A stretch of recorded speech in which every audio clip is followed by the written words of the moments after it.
In digital logic and computing, a counter is a device which stores the number of times a particular event or process has occurred, often in relationship to a clock signal. The most common type is a sequential digital logic circuit with an input line called the clock, and multiple output lines. The values on the output lines represent a number in the binary or BCD number system. Each pulse applied to the clock input increments or decrements the number in the counter. A counter circuit is usually constructed of a number of flip-flops connected in cascade. Counters are a very widely used component in digital circuits, and are manufactured as separate integrated circuits and also incorporated as parts of larger integrated circuits. Electronic counters. In electronics, counters can be implemented quite easily using register-type circuits such as the flip-flop, and a wide variety of classifications exist. Asynchronous counter. Changing state bits are used as clocks to subsequent state flip-flops. Synchronous counter. All state bits change under control of a single clock.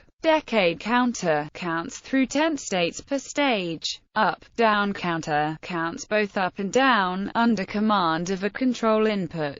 Ring counter, formed by a shift register with feedback connection in a ring. Johnson counter, a twisted ring counter. Cascaded counter. Modulus counter. Each is useful for different applications. Usually, counter circuits are digital in nature, and count in natural binary. Many types of counter circuits are available as digital building blocks. For example, a number of chips in the 4000 series implement different counters. Occasionally there are advantages to using a counting sequence other than the natural binary sequence, such as the binary-coded decimal counter, a linear feedback shift register counter, or a gray code counter. Counters are useful for digital clocks and timers, and in oven timers, VCR clocks, etc. Asynchronous counter. An asynchronous counter is a single D-type flip-flop, with its J input fed from its own inverted output.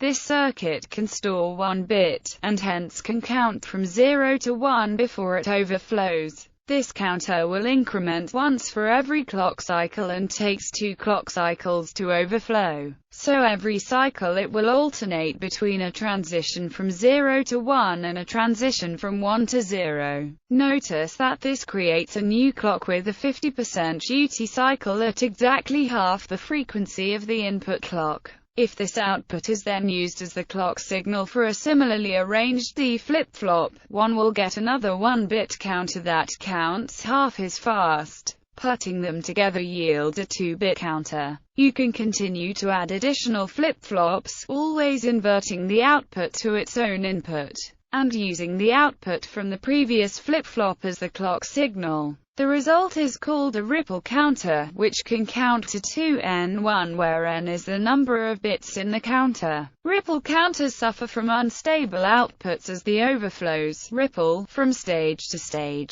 The use of flip-flop outputs as clocks leads to timing skew between the count data bits, making this ripple technique incompatible with normal synchronous circuit design styles. Synchronous counter and synchronous counters. The clock inputs of all the flip-flops are connected together and are triggered by the input pulses. Thus, all the flip-flops change state simultaneously. The circuit below is a 4-bit synchronous counter. The J and K inputs of FF0 are connected to high. FF1 has its J and K inputs connected to the output of FF0, and the J and K inputs of FF2 are connected to the output of an AND gate that is fed by the outputs of FF0 and FF1. A simple way of implementing the logic for each bit of an ascending counter is for each bit to toggle when all of the less significant bits are at a logic high state. For example, bit 1 toggles when bit 0 is logic high, bit 2 toggles when both bit 1 and bit 0 are logic high, bit 3 toggles when bit 2, bit 1 and bit 0 are all high, and so on. Synchronous counters can also be implemented with hardware finite-state machines, which are more complex but allow for smoother, more stable transitions. Hardware-based counters are of this type. A simple way of implementing the logic for each bit of an ascending counter is for each bit to toggle when all of the less significant bits are at a logic high state. Decade counter. A decade counter is one that counts in decimal digits, rather than binary. A decade counter may have each or other binary encodings.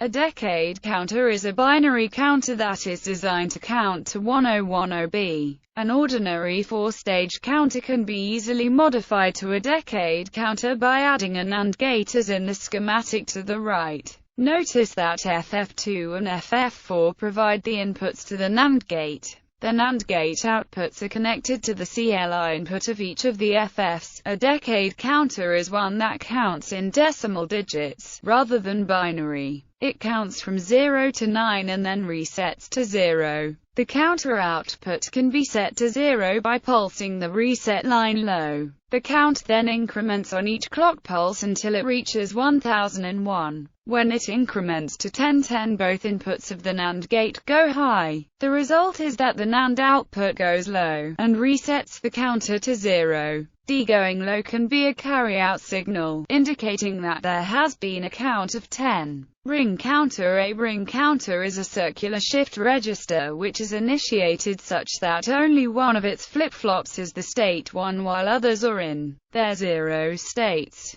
A ring counter is a shift register with the output of the last one connected to the input of the first, that is, in a ring. Typically, a pattern consisting of a single bit is circulated so the state repeats every n clock cycles if n flip-flops are used. Johnson counter. A Johnson counter is a modified ring counter, where the output from the last stage is inverted and fed back as input to the first stage. The register cycles through a sequence of bit patterns, whose length is equal to twice the length of the shift register, continuing indefinitely. These counters find specialist applications, including those similar to the decade counter, digital to analog conversion, etc. They can be implemented easily using D or JK type flip-flops. It is also known as twisted ring counter. Computer science counters. In computability theory, a counter is considered a type of memory. A counter stores a single natural number and can be arbitrarily long. A counter is usually considered in conjunction with a finite state machine, which can perform the following operations on the counter. Check whether the counter is 0. Increment the counter by 1. Decrement the counter by 1. The following machines are listed in order of power, with each one being strictly more powerful than the one below it. Deterministic or non-deterministic FSM plus 2 counters. Non-deterministic FSM plus 1 stack.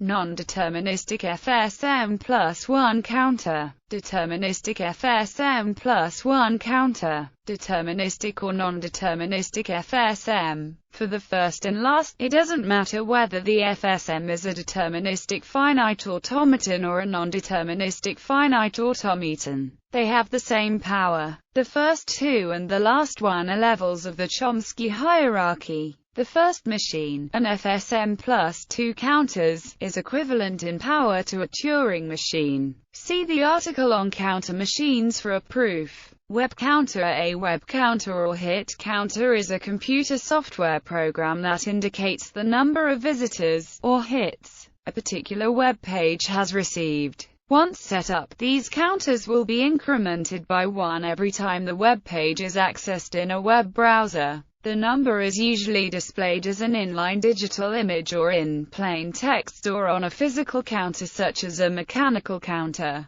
Images may be presented in a variety of fonts or styles. The classic example is the wheels of an odometer. Web counter was popular in the 1980s and 1990s, later replaced by more detailed and complete web traffic measures. Computer-based counters. Many automation systems use PC and laptops to monitor different parameters of machines and production data. Counters may count parameters such as the number of pieces produced, the production batch number, and measurements of the amounts of material used. Mechanical counters. Long before electronics became common, mechanical devices were used to count events. These are known as tally counters. They typically consist of a series of disks mounted on an axle, with the digits 0 through 9 marked on their edge. The rightmost disk moves one increment with each event. Each disk except the leftmost has a protrusion that, after the completion of one revolution, moves the next disk to the left one increment. Such counters were used as odometers for bicycles and cars and in tape recorders, fuel dispensers, in production machinery as well as in other machinery. One of the largest manufacturers was the Vida-Root Company, and the name was often used for this type of counter. Handheld tally counters are used mainly for stock-taking and for counting people attending events.